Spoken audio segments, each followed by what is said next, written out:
I moved into the cabin in the forest about a year after my wife died. I didn't go there just to get away from the city or to find peace. Everything in my old life reminded me of her. Our apartment, the coffee shop we always went to, even the streetlight we used to cross together. The forest felt like the only place where I could escape those memories. It was quiet and far from everyone. That's what I thought I needed. I was wrong.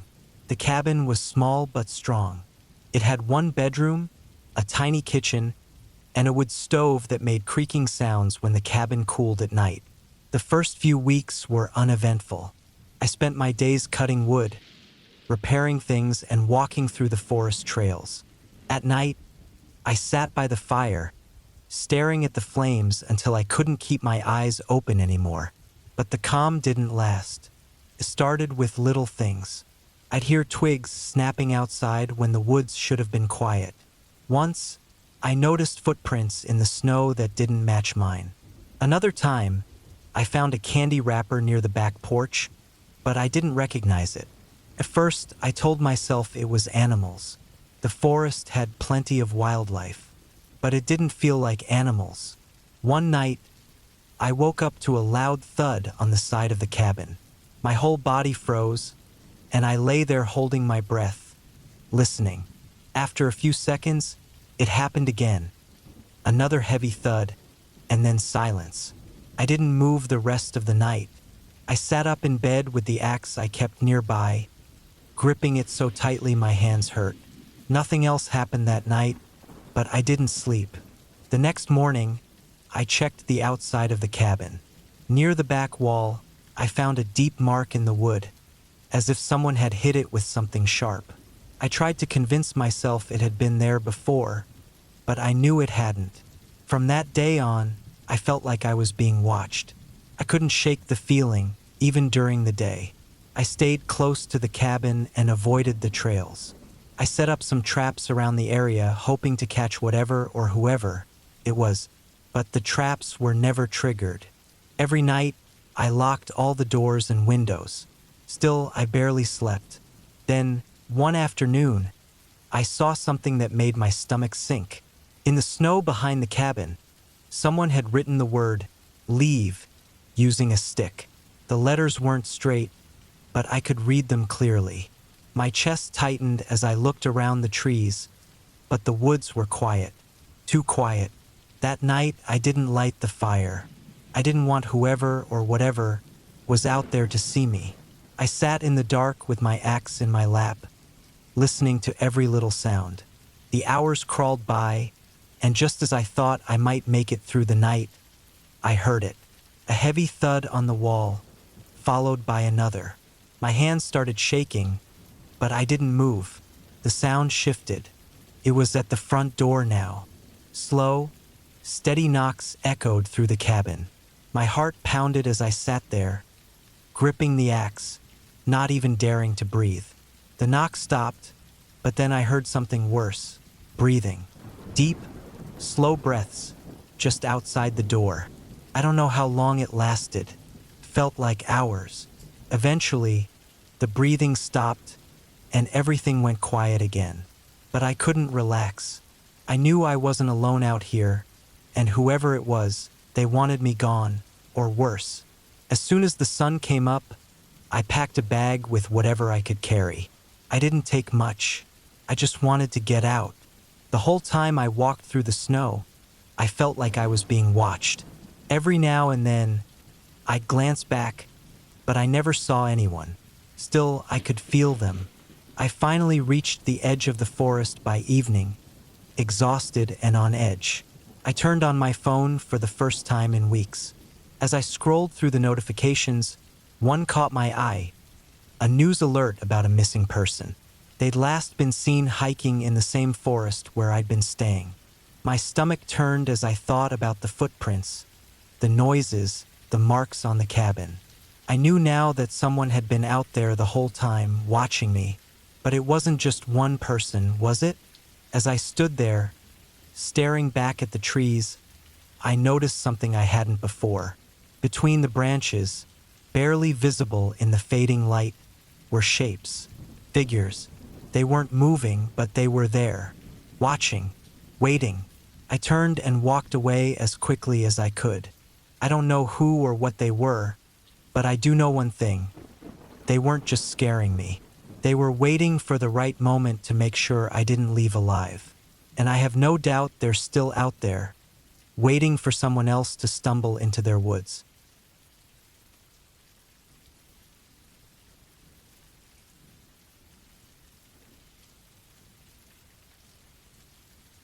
I agreed to spend the weekend at a cabin with Sarah, our brand manager. The plan was to come up with ideas for an important project in a quiet place without distractions. The cabin was deep in the woods and belonged to her family. When she suggested it, it sounded peaceful. I thought the quiet might actually help us focus. We got there late in the afternoon. The cabin was small but cozy, with wooden walls, a stone fireplace, and big windows that let in the warm light from the setting sun. It was colder than I expected, so I started unpacking to keep busy while Sarah tried to check her phone. She noticed there was no signal, but we both agreed that was part of the plan, no distractions. The first night went by without anything unusual. We wrote down some ideas on paper since our phones and laptops were useless. The woods around us were completely silent, except for the occasional creak of the cabin or the sound of an owl in the distance. At first, I told myself it was relaxing, but the silence felt too heavy. Maybe it was just being stuck in a strange place with someone I didn't know very well. The next morning, things started feeling strange. Sarah said she saw scratches on the outside wall of the cabin. She thought it might have been an animal, but didn't seem too sure. Later, when I was chopping firewood, I found an old, rusty axe lying behind the woodshed. The blade was dull, and the handle was worn, like it had been used a lot. I didn't think much of it and didn't bring it up to Sarah. That night, the quiet outside felt worse, like it was pressing against the cabin. I thought I heard something moving around out there, a faint rustling, then a loud thump. When I told Sarah, she tensed up but said it was probably a deer or maybe a tree branch falling. Neither of us felt like going out to check. I had trouble sleeping that night. My room faced the woods, and the darkness outside felt too still, like it was waiting for something. Around midnight, I heard footsteps on the porch. They were slow and heavy, like someone testing each board. I froze in bed, my heart racing. The sound stopped, but I couldn't bring myself to look out the window. The next morning, Sarah looked pale. She said she hadn't slept much either, but didn't say why. After breakfast, I noticed muddy smudges on the porch, shaped like large handprints. They were too big to be from a person and too strange to be from an animal. I didn't tell Sarah. I didn't want to scare her or myself, more than we already were. By afternoon, we decided to leave early. We hadn't finished our work, but something about the cabin felt wrong, like we weren't supposed to be there. While packing, I noticed my notebook was missing. I was sure I'd left it on the table the night before, but it was nowhere to be found. Sarah said she thought she saw something move in the trees while we loaded the car, but when we looked, there was nothing there. We drove back in complete silence, not relaxing until we were far from the woods and our phones started working again. Later that night, when I got home and unpacked, I found my notebook at the bottom of my bag. I swear it wasn't there before. When I opened it, all the pages we'd written on were gone. Instead, there were rough, messy sketches of the cabin and the woods around it. On the last page, in shaky handwriting that didn't look like mine or Sarah's, were the words, "You left too soon. I'll come to you next time." The next day, I called Sarah to check in. She didn't pick up. I tried again and again, but her phone kept going to voicemail.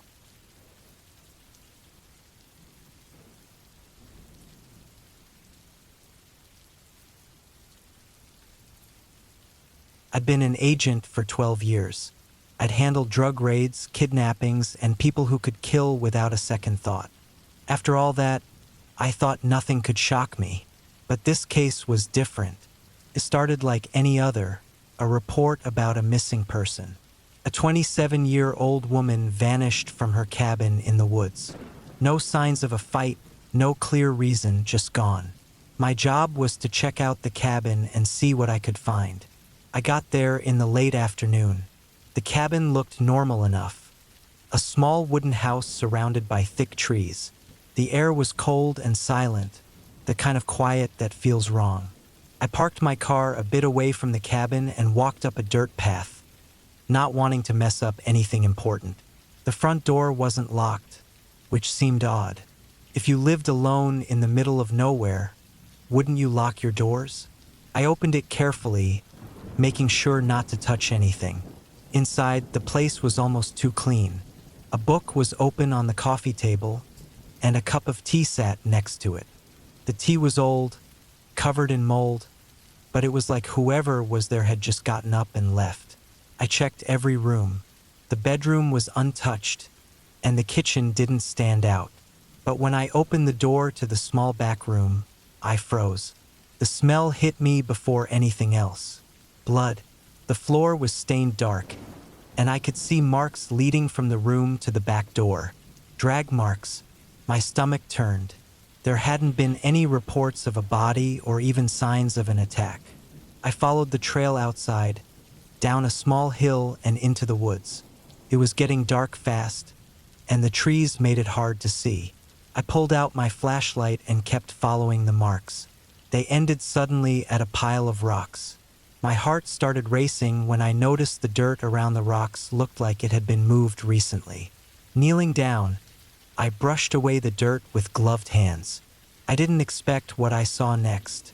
It was me, or at least my body. My face, my clothes, even my badge. It was all there. The body was bloated and starting to decay. But there was no doubt. It was me. My head spun as I stumbled back. I checked my pulse, touched my face, even looked at my reflection in my phone. I was alive, so how could I be looking at my own dead body? I tried to make sense of it. Maybe someone was setting me up. But why? And how could they make the body look so much like me, right down to the details on my badge? I called it in, but I didn't say it was me. I just said I found an unidentified body. As I waited for backup, a horrible thought crept in. This wasn't just about framing me. It was about replacing me. Whoever did this wasn't going to let me leave these woods alive. Then I heard footsteps, not from the trail where backup would come, but from the trees. My flashlight went off, and I crouched down, trying to stay quiet. The footsteps stopped just beyond the tree line. I couldn't see who it was, but I knew they were watching me. I didn't move until the sun came up. When the forest finally lit up, I made my way back to my car, moving slowly and watching my surroundings. Every step felt like it might be my last. I didn't tell anyone the full truth. Couldn't. Instead, I quit the job and disappeared. But even now, I can't sleep. I can't shake the feeling that whoever or whatever did this isn't finished. Sometimes, when I'm alone in a new town, I see someone watching me. I don't know if it's them or just my own fear, but I know this much. The next time they bury me, it won't just look like me. It will be me.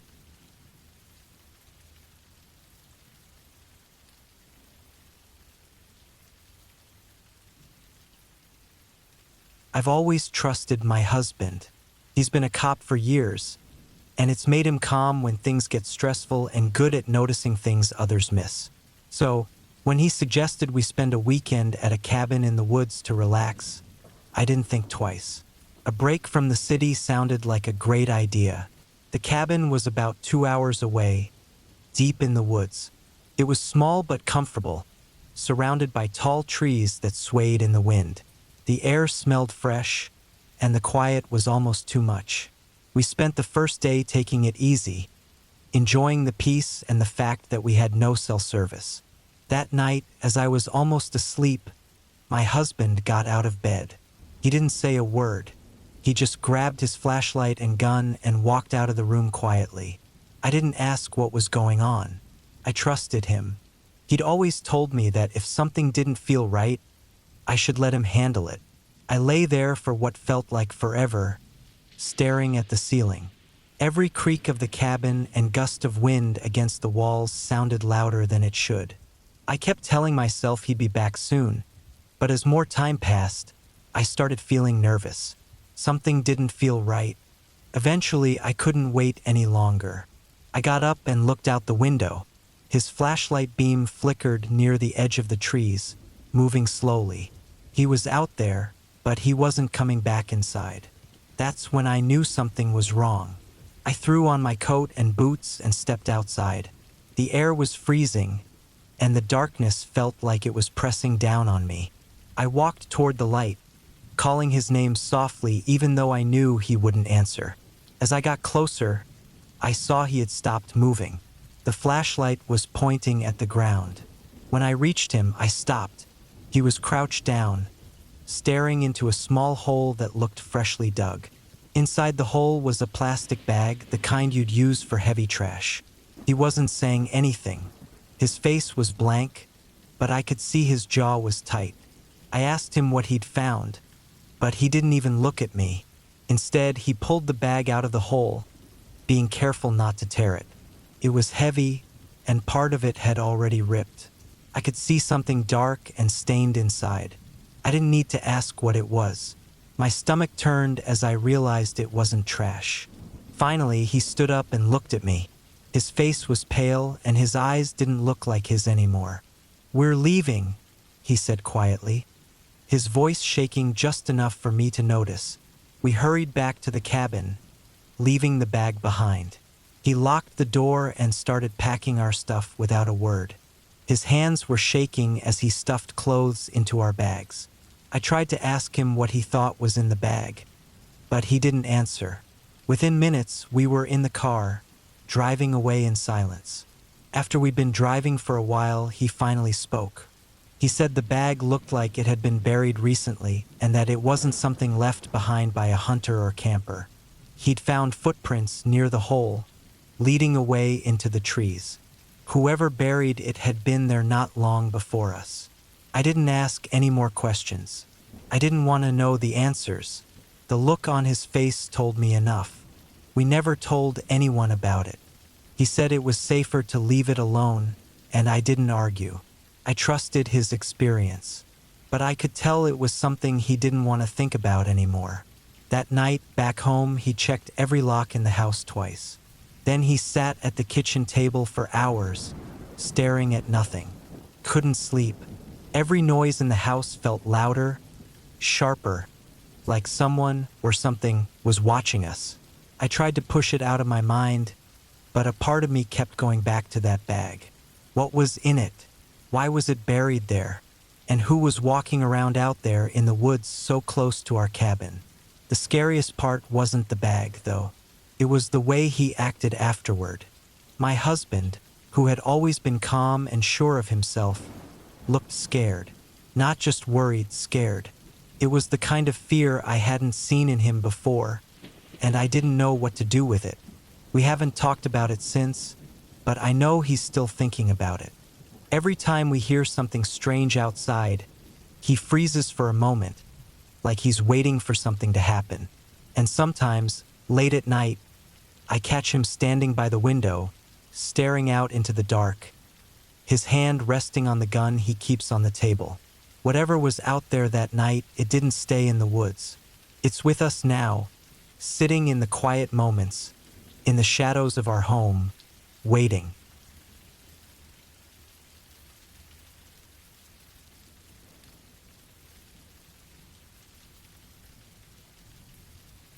I had rented a small cabin up in the mountains to get away from all the noise and stress of daily life. It was way out in the woods, surrounded by thick trees and rough trails.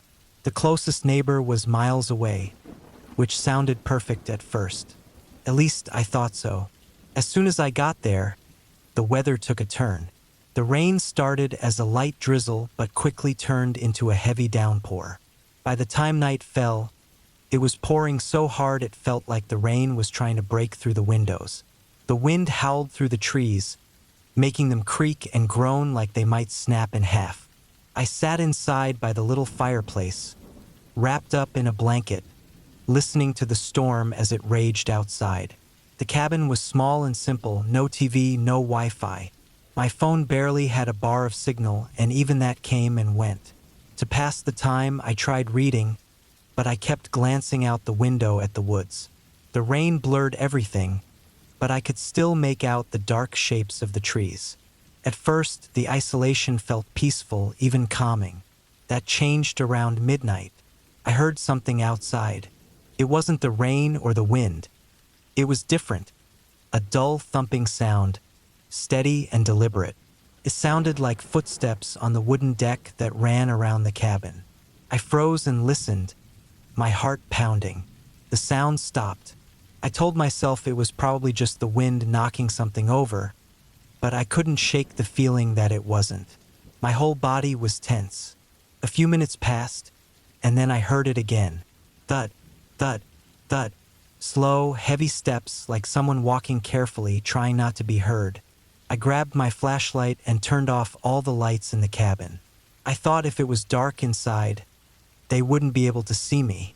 Moving slowly, I went to the window and pointed the flashlight out onto the deck.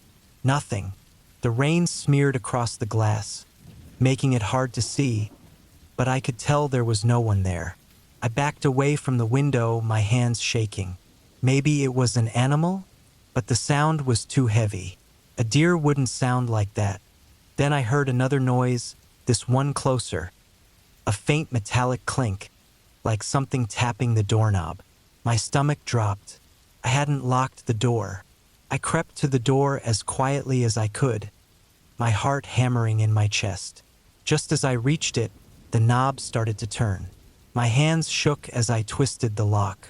The knob stopped moving. Whoever it was, they had been about to come inside.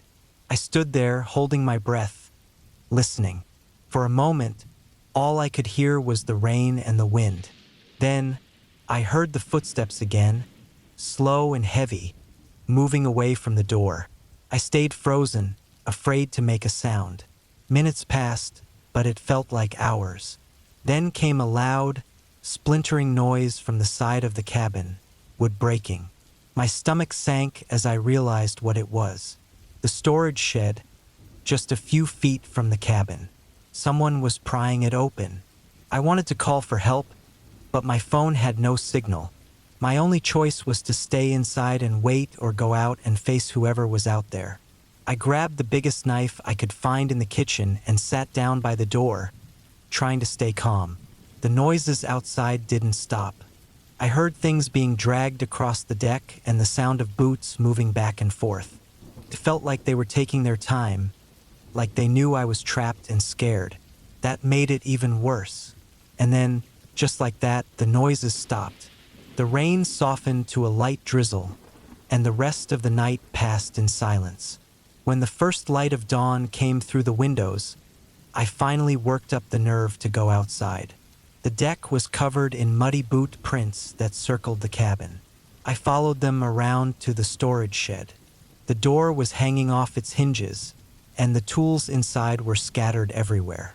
The axe was missing. I turned back toward the cabin, scanning the trees as I walked. I didn't see anyone, but the feeling of being watched was so strong it made my skin crawl. I packed up quickly, eager to leave. As I carried my bags to the car, I noticed something that made my blood run cold. On the back window of the cabin, there was a muddy handprint smeared across the glass. It was too large to be mine, and it wasn't there the night before. I didn't waste any more time. I threw my stuff in the car and drove away. But even as I sped down the mountain road, I couldn't shake the feeling that I was still being followed. When I finally reached a town and checked my car, I found another handprint on the trunk. It was fresh. Whoever had been outside the cabin wasn't just watching me. They had been closer than I ever realized.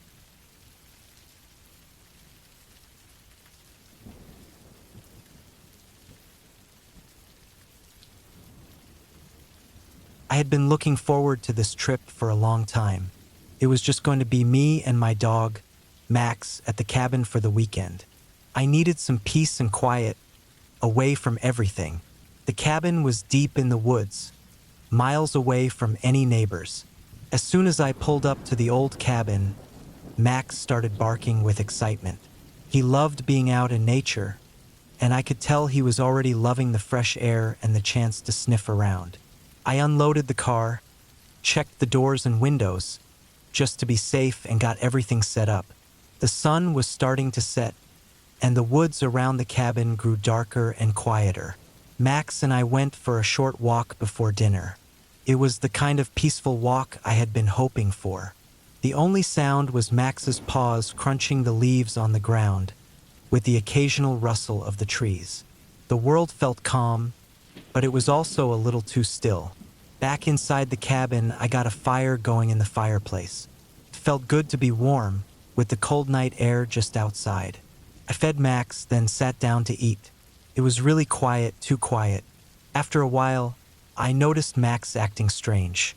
He was sitting by the door, his ears up, his eyes moving around like he was trying to hear something. I checked the windows and the door. Nothing was out of place, but I couldn't shake the feeling that something was wrong. As the night went on, the feeling of unease kept growing. The wind picked up and started howling through the trees. I tried to ignore it, but Max's nervousness made it hard. He walked around the cabin, sniffing the floor, his body tense. He kept whining softly, something he never did unless he was truly scared. It wasn't like him to act this way after our walk earlier, when he was fine. I got up and walked around the cabin again, checking the locks and making sure the windows were secure. Everything seemed fine, but that feeling of being watched wouldn't go away. I sat back down by the fire, trying to ignore the weird tension in the air. That's when I noticed something. The shadows outside were shifting in a way they shouldn't have been. The trees looked closer, and their branches were moving, even though the wind wasn't strong enough to explain it. Then, without warning, Max stood up and growled. It was a deep, low sound that made the hair on the back of my neck stand up. His fur was standing on end, and he stared at the window, his body stiff. I slowly stood up, my heart racing, and walked over to the window. I tried to look outside, but the light from the fire barely reached that far. I squinted, trying to see what Max was so focused on. In the dark, just beyond the weak light of the cabin, I saw something. It was a shape too tall to be an animal, but too small to be a person. It moved slowly, creeping just outside the light. I froze. My stomach knotted up. There was no way I was going out there. My mind screamed at me to stay inside. Max's growl grew louder, and he moved closer to me, still staring at the window. My hands were shaking as I reached for my flashlight. I turned it on, trying to aim it outside. When the light hit the spot where I had seen the shape, it was gone. I stared out the window, waiting, but nothing happened. I felt like I couldn't breathe. I waited for what felt like forever, my pulse racing. Still, there was nothing. Max eventually stopped growling, but he wouldn't leave the door. His eyes stayed locked on it, his whole body tense, as if waiting for something. Couldn't sleep. I kept the flashlight nearby, my mind racing with what I'd seen, or what I hadn't seen. The silence in the cabin felt so heavy, it was like the walls were closing in. When morning finally came, the sunlight pushed through the trees and made everything feel normal again. The woods were calm and still, but I couldn't shake that feeling. I stepped outside cautiously, checking the area around the cabin. There was nothing, no sign of what I had seen last night. Felt like it never happened. Max ran around the yard, sniffing and playing, acting like everything was fine. But deep down, I knew something wasn't right. Quickly packed up, eager to leave. Max seemed fine as usual, but I could tell he wasn't entirely at ease either. As I pulled away from the cabin, I couldn't help but glance back at it in the rearview mirror. There was no sign of anything, but that feeling stayed with me. It was like the woods were hiding something I wasn't supposed to see. As I drove further down the road, I couldn't stop looking over my shoulder. I couldn't shake the thought that something was still out there, watching, just out of sight. And I knew, deep in my gut, that whatever it wasn't going to let me forget what happened. The woods felt peaceful, yes, but there was something hidden in that silence, something waiting in the shadows that would never be truly gone. I wasn't the same after that night, and I don't think Max was either. Some things are better left in the dark.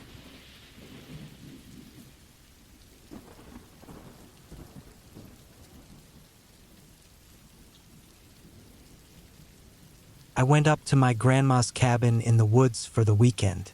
I've been there so many times before, but something felt different this time. I got there late in the afternoon, the sun starting to sink behind the trees, casting long shadows across the porch. Grandma was already inside, busy with something in the kitchen, and everything felt calm. It was just me, the cabin, and the woods.